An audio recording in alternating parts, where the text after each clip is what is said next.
Everyone, welcome to today's video. Welcome to the Gamer Dad channel. Thank you very much for tuning in. So today I wanted to go ahead and make a recommendation based on my opinion to players who are new to Tom Clancy's The Division 2 that did not play the first Division game.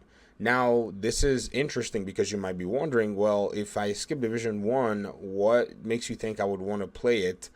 Because the Division 2 is right here in front of me, or if you're already enjoying it, if it's something that you picked up, you started grinding out shade levels, you just basically immersed yourself into the game, I have a recommendation for you in terms of playing the Division 1, or at least kind of exploring what Division 1 was all about. And my reasons are actually very simple and straightforward. Number one, the Division 1 is basically the game that kind of kicked it off and started all of this stuff for everyone.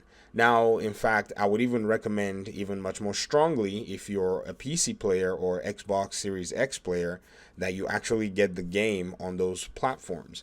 The reason is because the game is playable on 60 frames per second. If you also have, the Xbox Series S as well, that would also play the game at, a high frame rate, and there is a level of enjoyment that game is going to deliver to you, because the way the game looks, the way the game plays, and the way the game feels is actually very different and distinct from the Division 2 in terms of a lot: environment, world, location, the season of the year in which the game took place is also really, in my opinion, very, very, set apart, just based on everything that you've seen if you have never necessarily, experienced it. Another thing too is the factions that are in Division 1. Some of them made their way to the Division 2. They had to even take some factions and collapse them into some other factions in the Division 2, but you're going to kind of get a really good story as to how these factions even came about. One of them is the Rikers. The Rikers did have a very cool origin story that a lot of Division 1 players really did identify with and enjoy, and there are missions that Division 1 players actually did run, which I would also encourage that you kind of make that progression and take your time and just chew through the game in a very interesting sense. Now, controls are a little different because the Division 2 pretty much allowed for us to have some more accessibility options, advanced a lot of the way we play, the way we use our skills, the way we destroy them, the way that interaction goes is very different, and you're going to find out that there are some skills in the Division 1 that are not available in Division 2 that honestly we wished would be available in the Division 2. Some of them include mobile cover. I know mobile cover was a glitch mechanism at some point, so I bet the developers didn't want to do it. And another one being a support station. Now, the support station being a higher priority than even the mobile cover, but in the Division 2, the Hive was introduced, and it's not the most interesting of all of them because it's quite limited. In terms of the support station, which is a station that you could use to heal, provide unlimited ammo for your teammates if they were in a specific support station, or use specific builds for a healer build where you got all of the different benefits. It was a gear set called Reclaimer. It gave you all the benefits. Let me kind of put this in different terms. It's like having a build where your Hive had all the benefits of all of the Hive modifications. So Stinger, Revive, Healing Hive, and then the Booster Hive. So if you kind of imagine that kind of power, that's what the Reclaimer and the support station could do for you. Even though the Reclaimer was moved from one point to a very high damage, explosive damage, it was just a broken build. They were able to take it and turn it around into a healer build that really did serve the community and removed the toxic nature of that build from the PvP and the Dark Zone, because that thing was crazy. The explosive rounds would stagger you, and all through the Dark Zone you would hear explosions and see agents basically flying from one part of your screen to the other because they were getting hit with these Reclaimer builds at that time. So if you wanted to go ahead and just experience some of that, it's also pretty cool. Another thing too is the Dark Zone in the Division 1. This is another reason why I feel if you have never played the Division 1, you really want to kind of get that experience. Now, there is no boost. You really got to make your way from level 1 through 30, but around level 14, you can make your way into the Dark Zone. It is actually quite interesting the way the Dark Zone gets revealed to you. You make your way either through the back door or somewhere. You can kind of jump your way in. You can go in there and see the enemy classes that are, in a sense, more powerful than you.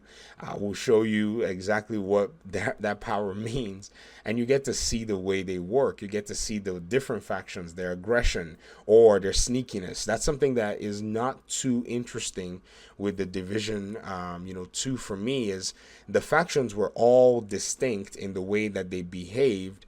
In the Division 2, I think there are just so many archetypes in some of the factions that kind of make it too similar, and that's the hyenas and the outcasts. Yes, they have some distinctions, but it doesn't really make it too, it doesn't make it too separate from one another in the way they design them.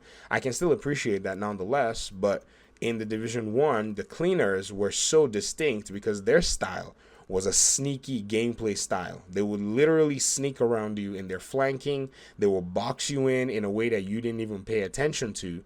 And it's somewhat close to the outcasts, but the outcasts would just basically flank you aggressively. And the cleaners in the Division 2 were added later on. And so their enemy AI behavior doesn't really remind you or even show you kind of the groundwork that was done with the cleaners in the Division 1. And so, in my opinion, I feel these are some reasons that you should also go ahead and check the game out. And finally, is a faction in the Division game called the Hunters. Now, I don't know what level of the Division 2 you've played or if you've ever seen something of that nature in the Division 1, but the Hunters are a really cool faction in the Division lore. These are enemy NPCs that we are still, in a sense, somewhat not knowledgeable about regarding their origins and regarding their story, but there's a YouTuber called NGN Noob Gaming Network who does Division lore videos and lore videos for other games as well. He's done a very good job in depicting the story of the Hunters and being able to expound a little bit more upon them, so I would recommend his channel. In order to be able to get your hands on, encountering Hunters, you have to play Underground, which is one of the modes and DLCs of the Division 1. So if you get the Division 1, I would recommend that you get the Season Pass, and or you play Survival, which is also a part of the season, I think it's Season 1 or Season 2 passes. It's kind of cheap if you can kind of get your hands on them. If not, maybe wait for a sale. But these two game modes have Hunters in them. And Underground's case, the Hunters will spawn at random positions or random parts of your progress in trying to finish a mission within the underground system. This is an entirely different part of the map. Pretty cool the way that they set it up. And then in survival, you have a goal to be able to, carry out a rescue mission with you being on a back foot. You're injured, you have no weapon, so you have to run around and loot weapons. It's actually pretty cool. And then as you are trying to extract and get the objective out of the dark zone, you will encounter a hunter. It's actually pretty cool, and if you die, it's permadeath in that mode, and so you have to start the mode all again. You could play the PvP or the PvE side of it, and this is something that will really provide you a whole bunch of orientation on the way the Division ever came about.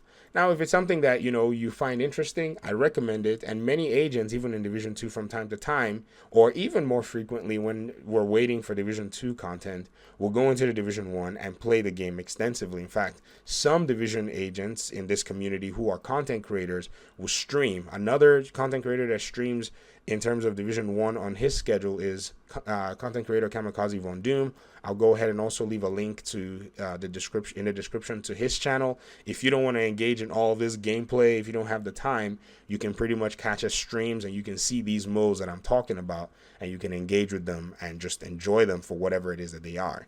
Anyways, these are my thoughts, and these are the reasons why I think if you've never played the Division 1 and you skip to the Division 2, I recommend it. I mean, you may not like it. It's different. The recoil, the stability of weapons are very different. The Division 2 is a cheese game in a sense. It's a cakewalk. Things were made quite simple, and I understand. The enemies are, in a sense, very interesting in Division 2. They run around, bob, weave, so it was necessary to be able to make the shooting a lot more palatable in the second game. But the first game, you're going to have to work for it and a lot of other things as well. But I guess you'll enjoy the experience at the end of the day if that's something that you find yourself doing.